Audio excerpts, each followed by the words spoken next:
My tea's hot. Hello. Hi, everybody. How y'all doing?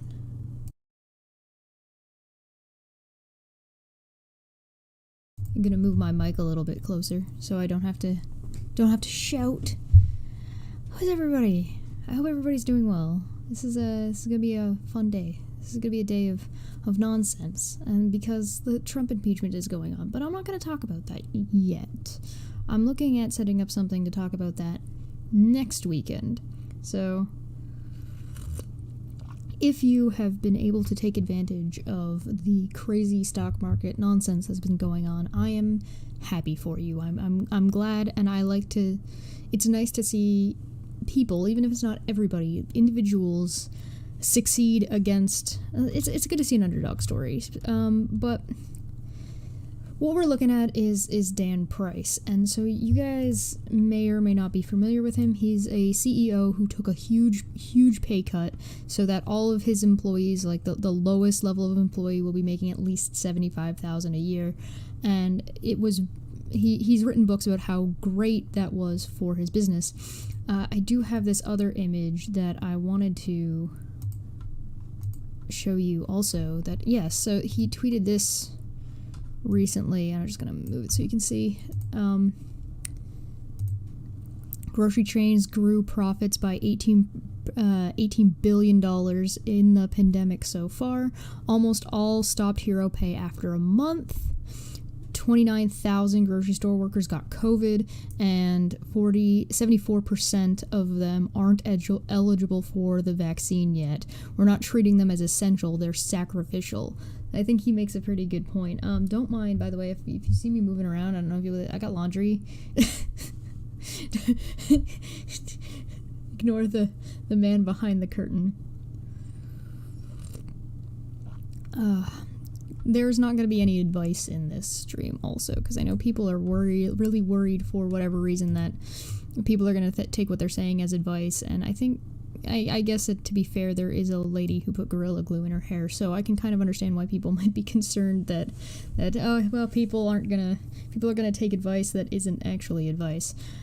But Dan Price, well, when all this kind of started and went down, this used to be his pinned tweet. I'm not sure if it still is, as of right this second, but he kind of did a little bit of a breakdown about how there is no connection between the stock market and reality, and so he made a whole thread. I don't think I'm going to get through the whole thread today, because I do actually want to take a look at the articles that he linked within the thread, so that way that'll kind of you can see what he's saying, you can see what the article he links at, and then you can either do your own research and or make up your own minds. I mean, you should make up your own mind either way, but whether or not you want to do additional research, that's your decision.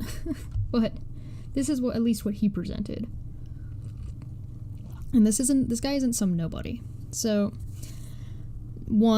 airlines spent 96% of free cash flow on stock buybacks for a decade, then cut 90,000 jobs as soon as trouble hits. Then they got a $50 billion bailout. And so here's the link. I've actually already opened most of the links that I expect to get through today.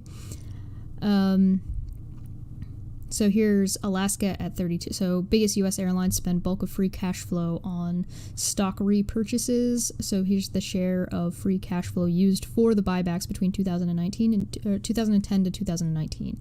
So Alaska was at 32.7%, Delta was at 50.4%, Southwest was at 66.4%, United Airlines was at 80.1%, combined 95.8%, and S&P 500 at 5.2. Sorry, 52.0. It's gonna be one of those days. So this says the source was Bloomberg. The biggest U.S. airlines spent 96% of free cash flow last decade on buying back their own shares. American Airlines Group Inc., which is not shown in the chart but is included in overall figures, led the pack with negative cumulative free cash flow during the decade, while it repurchased more than $12.5 billion of its shares. United Airlines Holdings Inc. used 80% of its free cash flow on buybacks, while the S&P 500 index as a whole allocated about 50% for the purpose. As the industry reels under the weight of the coronavirus outbreak, corporate leaders are seeking federal assistance to ease the burden. So that's the breakdown. Then it goes into some other stuff. 2, GE promised its CEO a huge bonus if the stock hit $19. It didn't. So GE redid the contract so the bonus kicks in at $10 per share.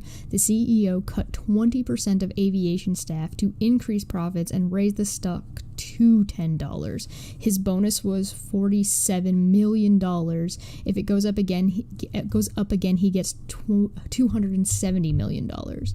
So you can kind of see what he's talking about here is, listen, he made a deal, didn't make that deal, so they redid the contract just so this one guy could get a bonus of $47 million, and to give him that bonus, and to get himself that bonus, he cut cut people's jobs by 20%. That's huge. That is massive. And if that's not rigging a system, I don't know what is. So let's take a look. Unions blast $47 million bonus for GE boss after share price target lowered. Larry Culp renegotiated pay package when pandemic caused stock to dip earlier this year. Unions have blasted a $47 million bonus secured by General Electric chief executive Larry Culp this month, after his pay package was rewritten earlier this year to reduce the risk that he would miss out on a windfall. So he renegotiated it when the pandemic was going on, used the pandemic as an excuse to rework it so he could make that $47 million that I'm sure he needed versus the 20% of the people that were working for him that needed jobs throughout this time, obviously. As COVID-19 vaccine hopes fueled a stock market rally in November, GE shares went above $10 for the first time since March. Now, after 30 days of trading above $10, Mr. Culp has locked in a bonus that will pay out at least $46.5 million in 2024 at the earliest. The bonus has unions seething and could ignite a broader backlash from GE investors. In August, the company rewrote Mr. Culp's 2018 pay plan so he could earn a bonus when shares traded above $10 rather than the original target of $19. The new plan also preserves Mr. Culp's chance of scoring a maximum bonus of $230 million.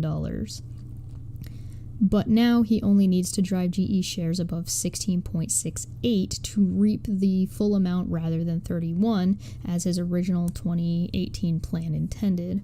The pay comes as GE's aviation unit has cut 20% of its workforce this year to improve margins. Mr. Culp's $47 million bonus is, quote, absolutely outrageous, said Carl Kennebrew, who heads a union representing GE workers under the AFL-CIO, the largest union federation.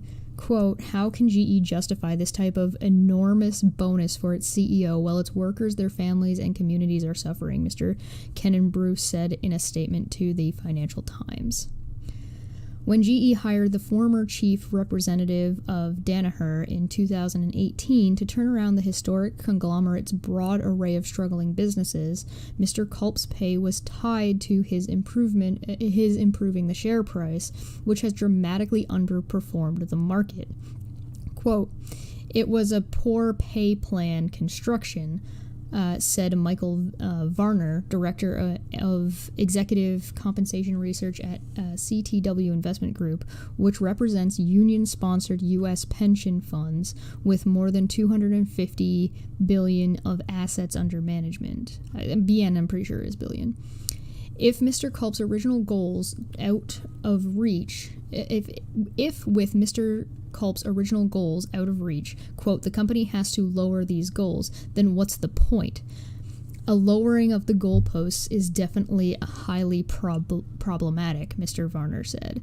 So here's look at this graph. There's graph. If I'm not mistaken, this was the price of the stock. So there's $4, $6, $8, $10, $12, $14. and that was the month. They don't have the indication of the... Can I move this over just a little bit? There we go. They don't have the what's actually list, but the source is also Bloomberg. Quote, amidst a significantly worse operating environment in 2020, the board acted to extend Larry's employment agreement and replace his performance incentive, GE said in a statement. We believe having Larry at the helm of the company for a longer period of time is unquestionably to the benefit of all shareholders and stakeholders, but not the people that are working for you, or also not necessarily the business itself if you're having to cut 20% of your employees during a pandemic. Quaster 5 says, whoa, you're reading that as if the pursuit of personal happiness with maximum liberty is a bad thing, you commie. Snort. Yes, I am. I guess I am. I guess you're correct, yeah. I feel so attacked.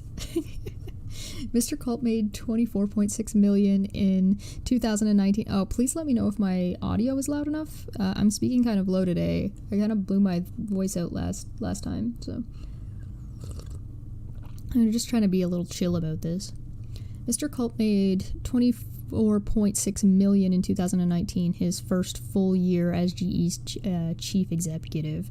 So this dude had already made $24.6 million, and then he cut a bunch of people's jobs so he could make double that after already making $24.6 million. So that would be a total of over $60 million in like a year or two, and then just laying off 20% of the people that were working for him. And like, he could have kept the 24 and done 24 every year and still had all of those people employed. But yeah, I guess he needed more money for reasons. Courtney Yu, director of research at Equilar, a pay data company, said it is rare for companies to change pay plan metrics without big extenuating circumstances such as this year's COVID-19 pandemic. Quote, it is a lowering of target. I don't know why I was throwing the word frighteningly in there. It's not even there at all. It is a lowering of targets, which isn't going to look great, Mr. Yu said. An increasing number of companies this year have been charging annual or long-term incentive plans to make it easier for executives to get paid absorbent amounts of money, even as their business have laid off workers. Shareholder Advisory Services, ISS, in October said it would consider recommending investors vote against company directors or pay package when bonus metrics are changed in the middle of a multi-year plan. For pay plans beginning in 2020, only modest changes will be viewed favorably, ISS said. 3. JCPenney, April, furloughed 85 million employees. May 10th gave CEO $4.5 million bonus on top of the $17 million per year in pay. May 15th went bankrupt. October laid off 15,000 people. December closed 150 stores. Now the CEO left with a $4.5 million bonus after stock fell 88% in her 2 years. JCPenney. Jill Soltau was hired to save JCPenney. 2 years later, her company was sold out of bankruptcy, and she's been shown the exit. This isn't the ending JCPenney had in mind for Soltau when she was brought on in October of 2018, at least not quite this soon. Few expected JCPenney to avoid bankruptcy entirely with its enormous pile of debt coming due in the next several years, but the pandemic pushed JCPenney to the brink a lot faster than anyone had imagined. On January 1st, Stanley Sashua, Simon Property Group's chief investment officer, will become JCPenney's interim CEO, the company's fourth in 6 years. When Salto took over JCPenney, the store was a mess. The previous CEO, Marvin Ellison, had introduced applications to the store to get former Sears customers to venture across the mall to JCPenney. From one bankrupt department store to soon to be another, the gambit failed. Ellison left for Lowe's, and Salto was hired to clean things up. She implemented a plan for renewal strategy in which JCPenney cut way back on the amount of merchandise it showcased in stores, slapping a fresh coat, a can of paint inside and outside, introduced a cleaned-up logo, and pushed a new focus on e-commerce. The company's stock initially surged up 10% on the day of her announcement. It was all downhill from there. The stock fell below $1 2 months after Salto took charge because investors understood reality. JCPenney was $4 billion in debt with a junk credit rating, a sinking cash hoard, and showed no sign of a quick turnaround. Few shoppers came to its stores, so the company was saddled with an inventory glut and supply chain struggles with no clear marketing plan or strategy to move excess clothing. Oh, I should fix this. Sorry, guys. All these are different sizes. Sorry about that. Let's get this so you can see it. There we go. It has been exactly as I've read.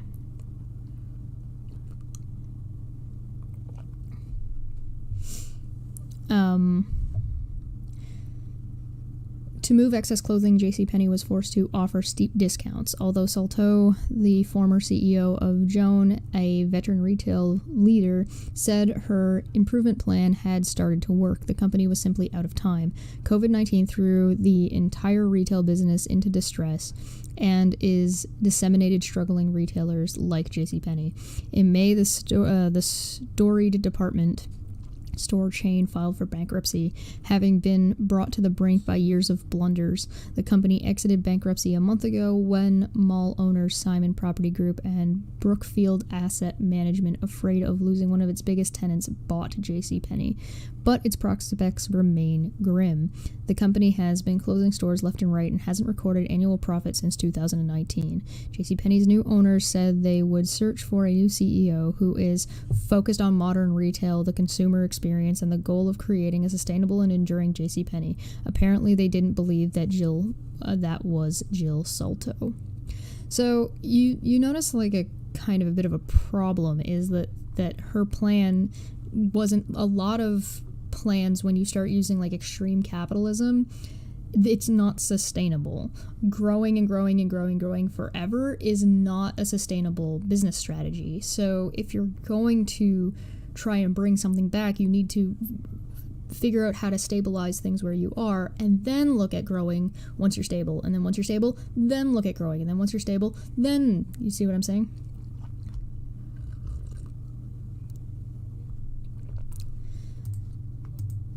What is this?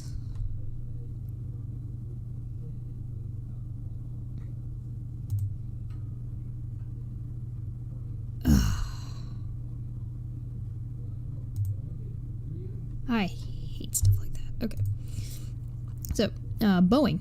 Boeing spent almost... Let me just move this back in for you guys again. Boeing spent almost all of its cash on stock buybacks over the prior decade. In the past year, it cut 27,000 employees.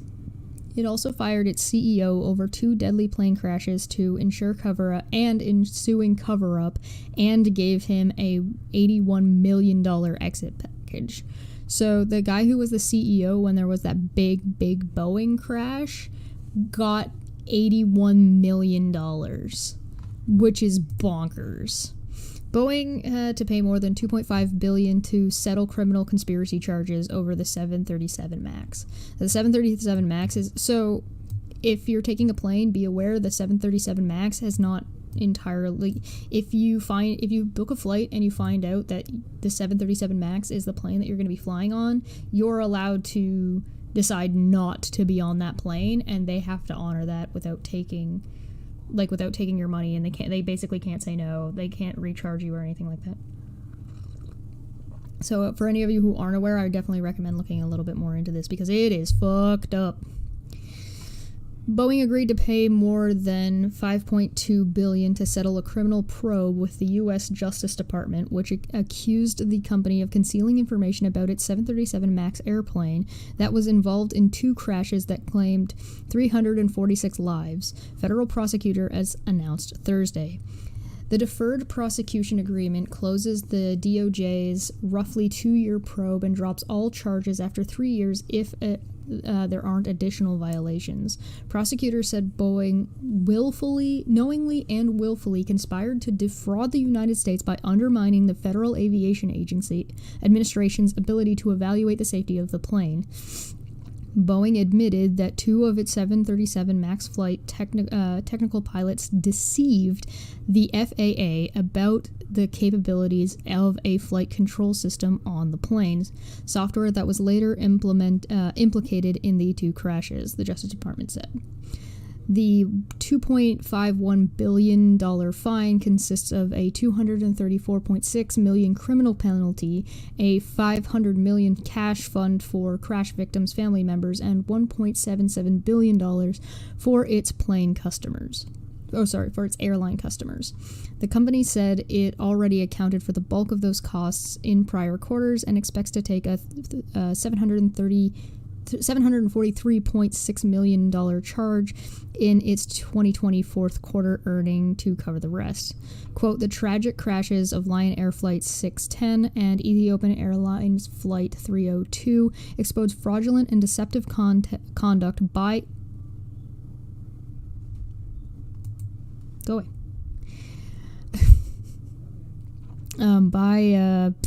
By employees of one of the world's leading commercial airplane manufacturers.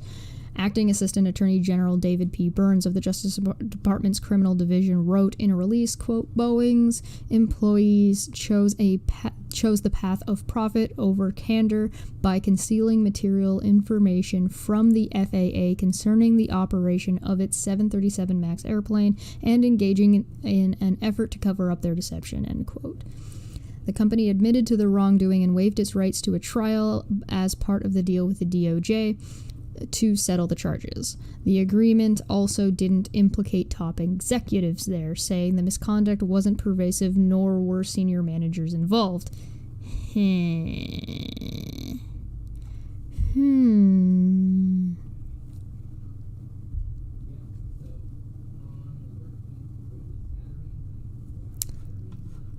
Why can't... Wait, what?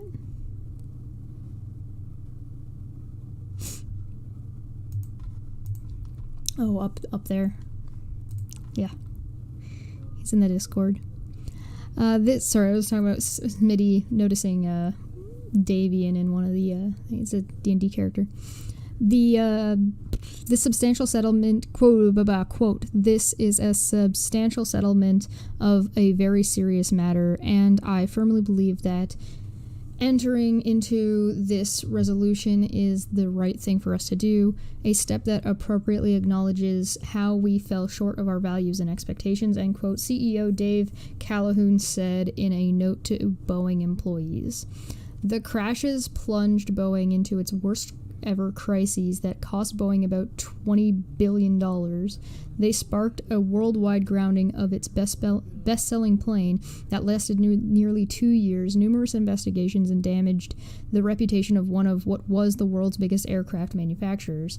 2 damning congressional investigations after the crashes found management, design, and regulatory lapses in the 737 MAX development and certification. So you notice that the congressional investigation says that it finds management as part of the problem, but up here it was saying that the company admitted to wrongdoing but said that this isn't going up to the senior managers because they weren't involved.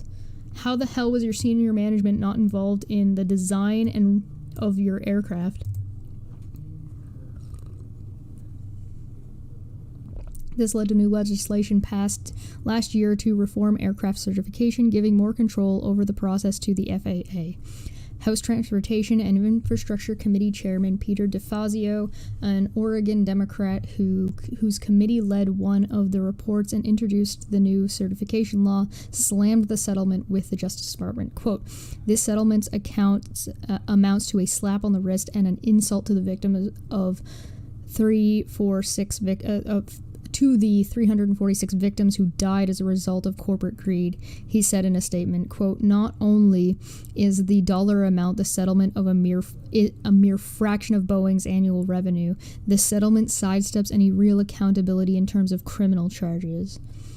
Last month, the FAA approved software and other safety changes Boeing made to the planes, clearing airlines to start flying them again. American Airlines last month became the first U.S. carrier to return the planes to commercial use. United Airlines expects to start flying them again next month, and Southwest Airlines is set to follow suit in March. Lawyers representing the family members of victims in Ethiopian Airline Flight 302 said they will intend to continue with their lawsuit against Boeing. Quote, "This agreement included the Crash Victims Beneficiary Fund, has no bearing on the pending civil litigation against Boeing, which we plan to prosecute fully to ensure the families receive the justice they deserve," end quote, they said. So you've got a situation where you have, let me see, what was that amount? $500 million is getting split up and divided to the crash victim's family. So that's fine. And there were 300, what is it, 300 and... How many did that say? How many people were in the... 346 victims. And so you're dividing 500 million into 346, right? But the CEO got a payout of 81 million. So this one guy got more than any of those families got who actually had people die. I hope this guy never gets a job again. Absolutely fucking not. So, on number 5. On January 6th, when the mob stormed the Capitol, the stock market went up 250 points to a new record, handing the richest 1% an extra $300 billion. Also that day, a new report showed employment dropped for the first time in April, and then record 3,900 people died of COVID. Albertsons, America's second largest grocery chain, its profit is up by 256% in the pandemic. Stock is at a record high. Owned by a private equity, CEO made $29 million last year, fired all California non-union drivers to replace them with gig works with no benefits and minimum wage. That's a super fuck you. So let's see. Vaughn's Pavilions to fire essential workers and replace drivers with independent contractors. When Dylan's grocery delivery arrived a few days before New Year's, it came with some bad news. The delivery driver who brought his groceries from Vaughn's mentioned that drivers across the state... I need to move this again. Let me just make this a little bit different. There we go. When Dylan's grocery delivery arrived a few days before New Year's, it came with some bad news. The delivery driver who brought his groceries from Vaughn's mentioned that drivers across the state were getting fired by Vaughn's, Pavilions, and other California stores owned by Albertson companies in late February. Stores will instead turn to a third-party delivery service using independent contractors. Quote, "I was disturbed and disappointed that Vaughn's would eliminate these jobs. I felt like they were the only remaining company that treated delivery drivers ethically, but no longer," said Dillon. After publication, an Albertson representative sent the following statement, quote, "We will transition that portion of our e-commerce operations to third-party logistic providers," end quote. She added, "While we know that this move will help us create a more efficient operation, it wasn't a decision we made lightly or without a great deal of consideration. that is meaningless. I want to point out how that much is absolutely fucking meaningless.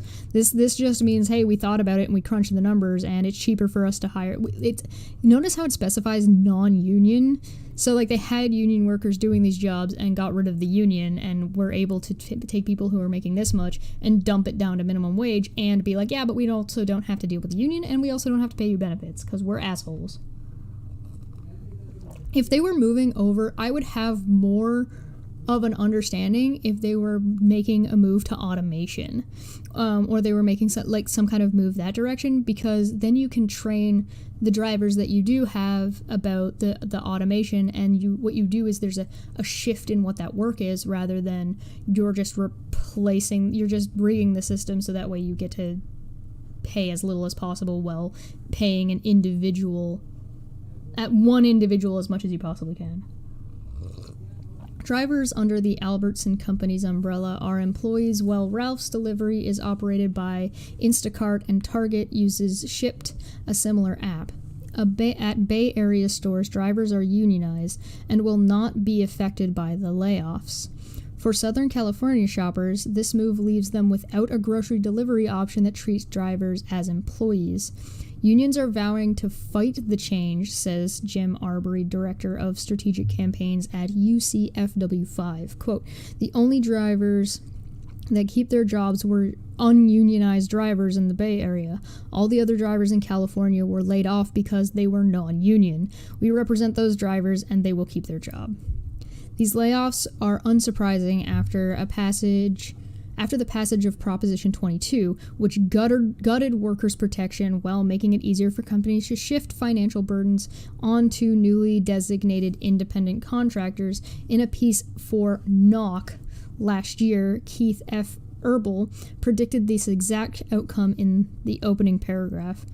Contrary to the company's deceptive ad campaign and intimidating messages to their workers, Prop 22 does not preserve driver flexibility or save drivers from politicians. What Prop 22 does do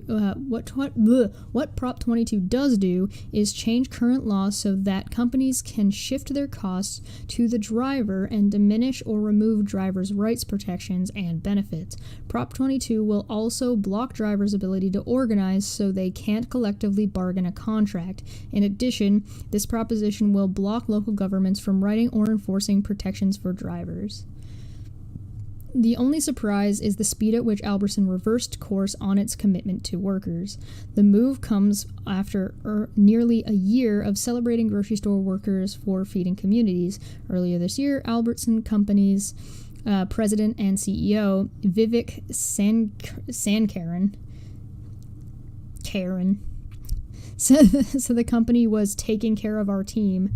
Albertson companies are working to ensure that every member of our team who faces a crisis can have peace of mind that we will help them get through it.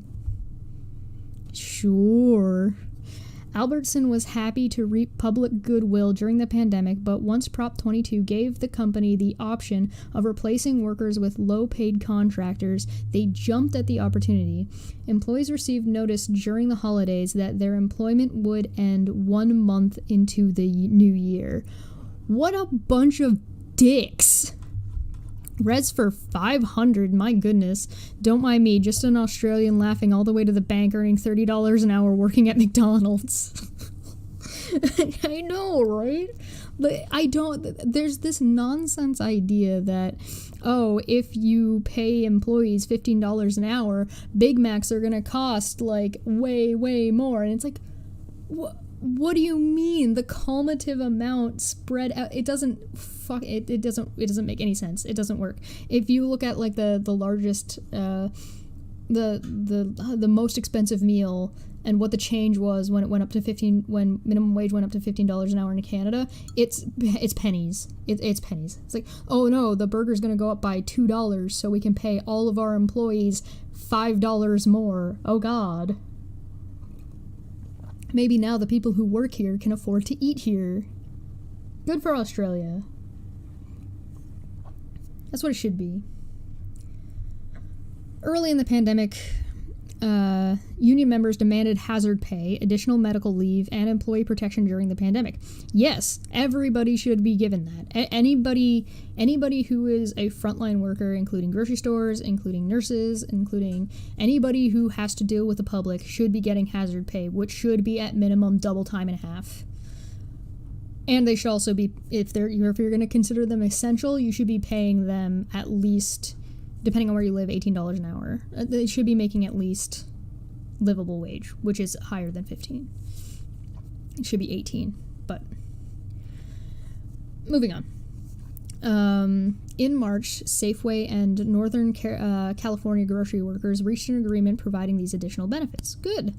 Labor and management were able to cooperate in April. Their stock price went up, and the CEO's money went up, so why shouldn't everybody else's money go up? That's how it's supposed to work, right? This is how you do capitalism.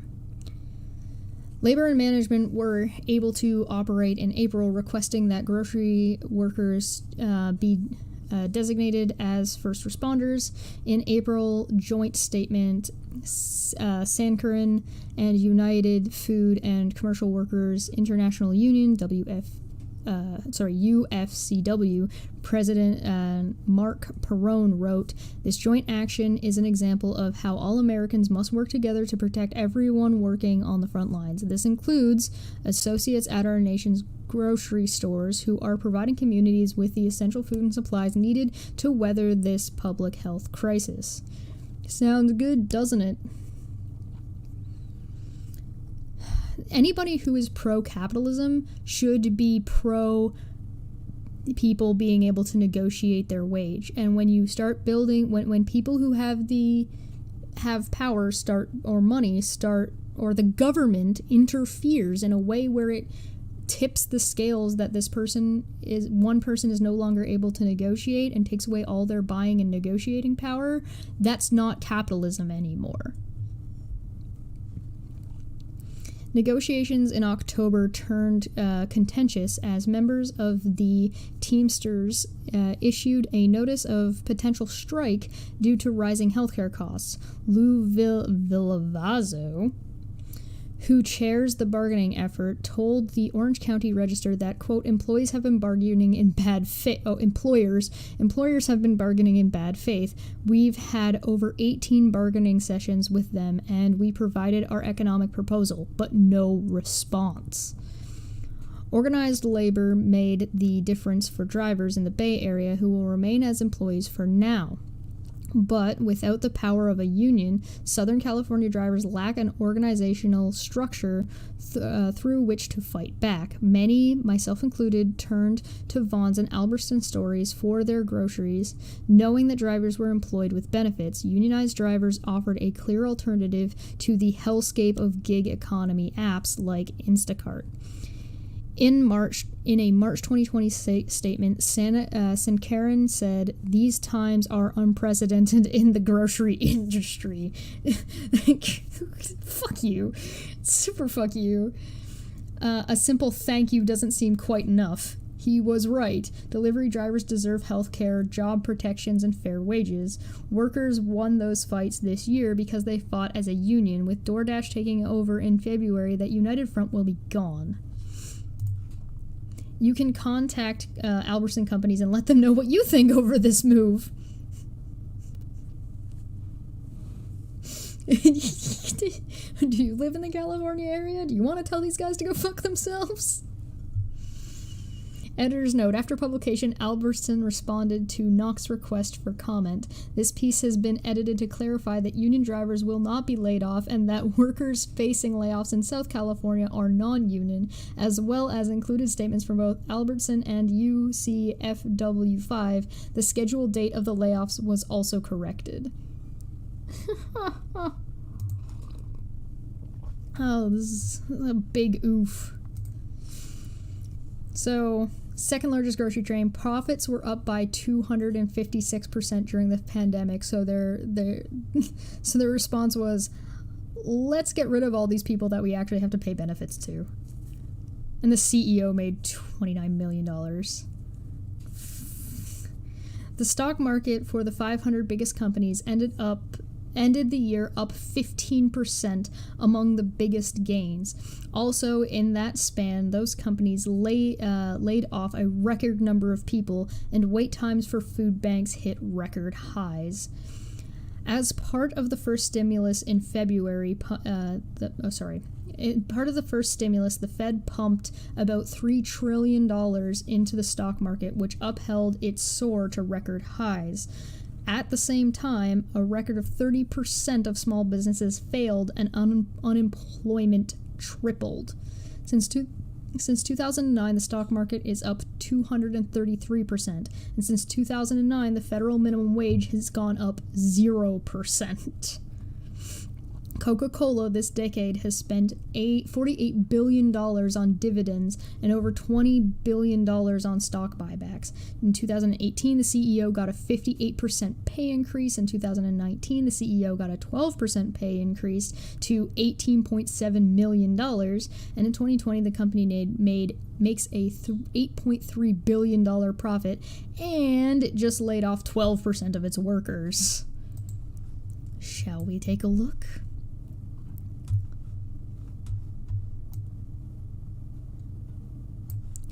The Coca-Cola Co. said, go away. The Coca-Cola Co. said Thursday it's laying off 2,200 workers, or 17% of its global workforce, as part of a larger restructuring aimed at paring down its business units and brands. The Atlanta-based company said around half the layoffs will occur in the U.S., where Coke employs around 10,400 people. Coke employed 86,200 people worldwide at the end of 2019. The coronavirus pandemic has hammered Coke's business as sales at places like stadiums, movies, theaters dried up due to lockdowns. Its revenue fell 9% to $8.7 billion in July to September period.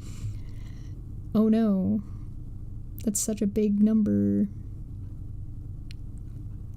The turn down forced the company to accelerate a restructuring that was already underway. Smitty says I should get a dual citizenship since I care so much. Since I'm so obsessed with America. I mean, your guys' crap affects my crap, unfortunately, and right now your country is on so much fire that you're heating up my basement, and I don't appreciate it. It's messing with my winter. I wouldn't be terribly against getting a dual citizenship, but I think I'd rather get it in Australia. Or maybe Switzerland? No, Sweden maybe? I might take Sweden. The turndown forced the company to accelerate a restructuring that was already underway. Quote, we've been challenging legacy ways of doing business, and the pandemic helped us realize we could be bolder in our efforts.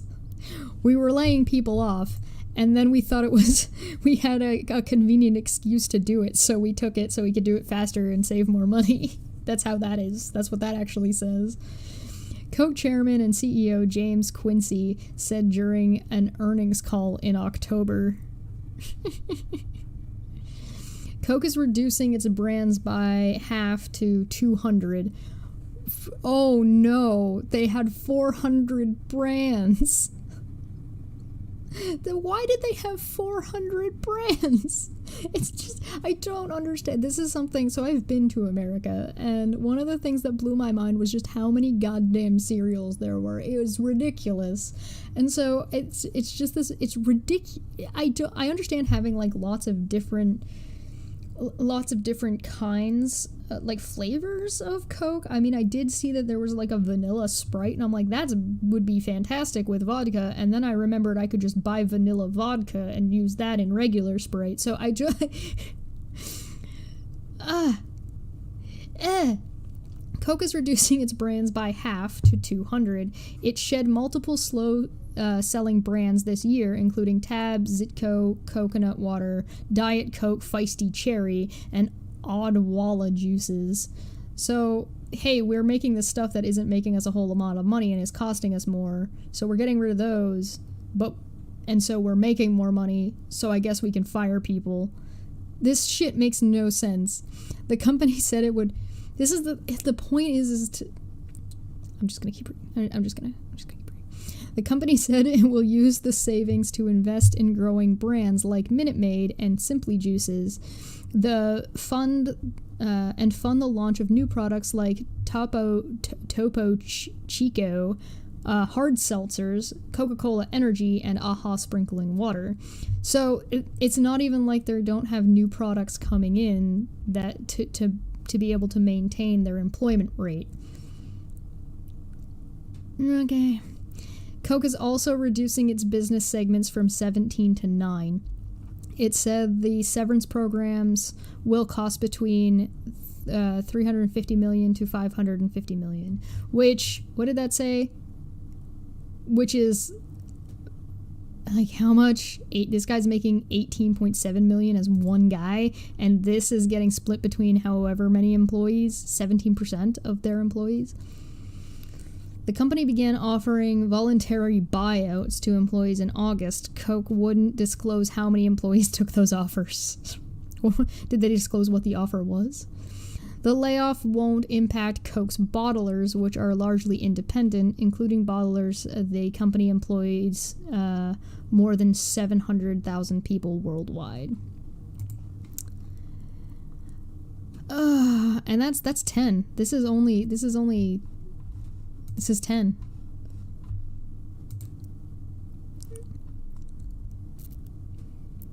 Do you guys see what I'm talking about? So let's go over what we got so far since we read the articles. You guys kind of know what's going on now. There is no connection between the stock market and reality. A thread. Airlines spent 96% of free cash flow on stock buybacks for a decade, then cut 90,000 jobs as soon as trouble hits, then got a $50 billion bailout. GE promised its CEO a huge bonus if the stock hit 19. It didn't, so GE redid the contract so the bonus kicks in at $10 per share. The CEO cut 20% of aviation staff to increase profits and raised the stock to 10. His bonus was $47 million. If it goes up again, he gets $270 million.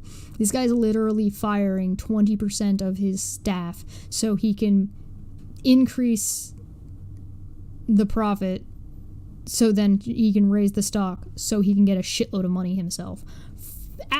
Absolutely fuck GE and fuck this guy in particular. What a prick. Asshole. JCPenney furloughed 85,000 employees. May 10th, they gave the CEO $4.5 million bonus on top of the $17 million per year she was already making. And then they went bankrupt, and they laid off another 15,000 people, and in December they closed 150 stores. So this is specifically a layoff. That doesn't include, like, whoever got fired, like, just straight up fired. Now the CEO is left with $4.5 million bonus after stock fell 88% in her 2 years. So she still gets her bonus. There is the stock market is meaningless.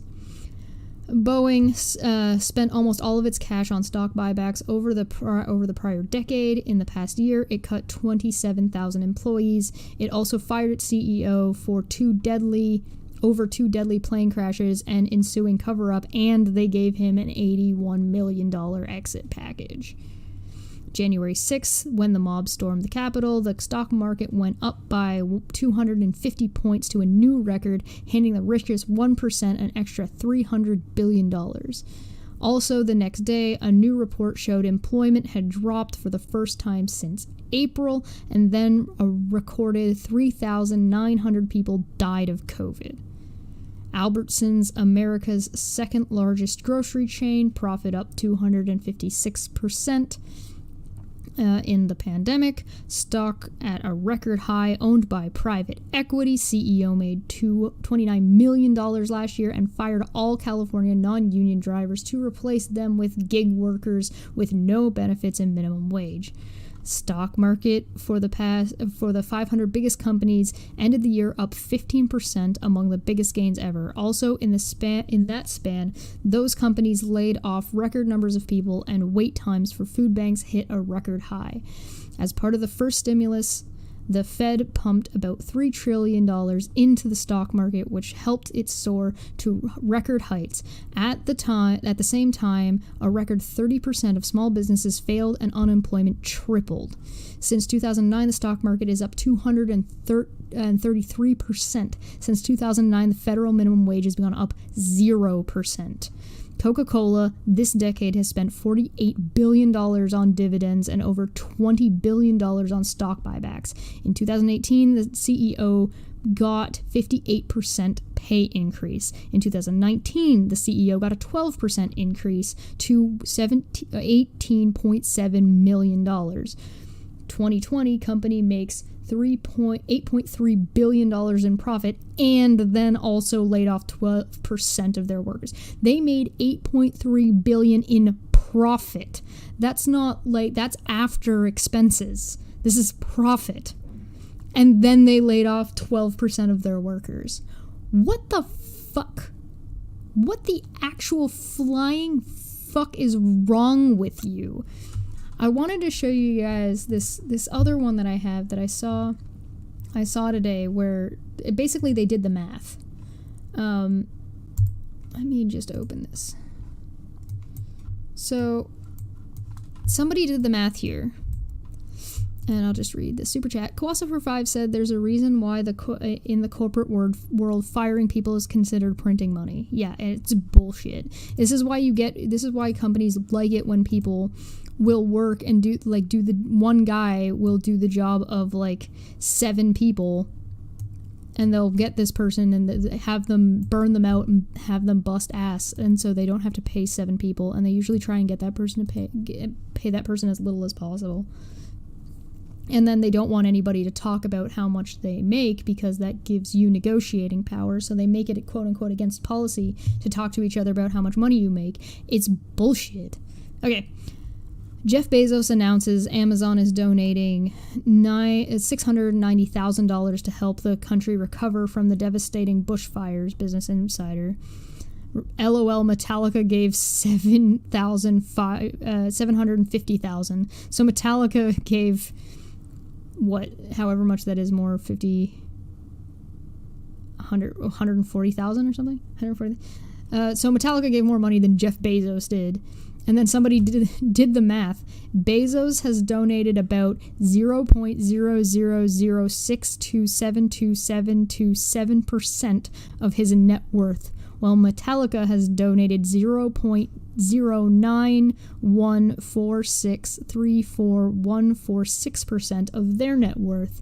When compared to the average net worth of an American, which is the net worth of an American, $157,581.86, the difference in the percentage becomes Metallica donating $553.50 and Bezos donating $1.62. I love it when somebody does the math. I think the reason these numbers aren't rounded is to make the point of how many zeros there are. So if one is $1, it is 0.0006 of a penny is how much Bezos has donated for these bushfires. Whereas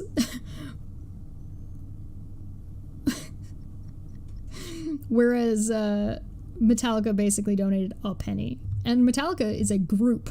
Right, so that's the brand Metallica, not Jeff Bezos.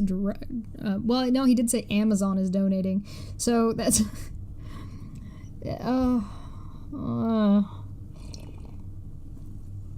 Well, I think you guys kind of get the point. I'm gonna come back with another one of these because that's 10, and look how far this goes. Let me just move this back over. Look at how long this is. Look at how long this is.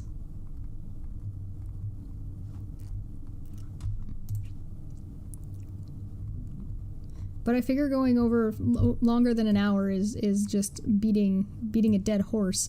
I think you guys get the point. I'll come back with more next week, and we'll talk a little bit more about this, because like this is insane. This is absolute insanity. I don't know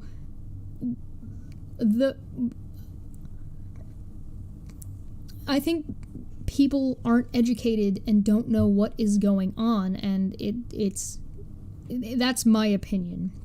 I think that there's a lot of people who are uneducated, undereducated, and don't understand the stock market or how companies operate, and they basically may as well be magic.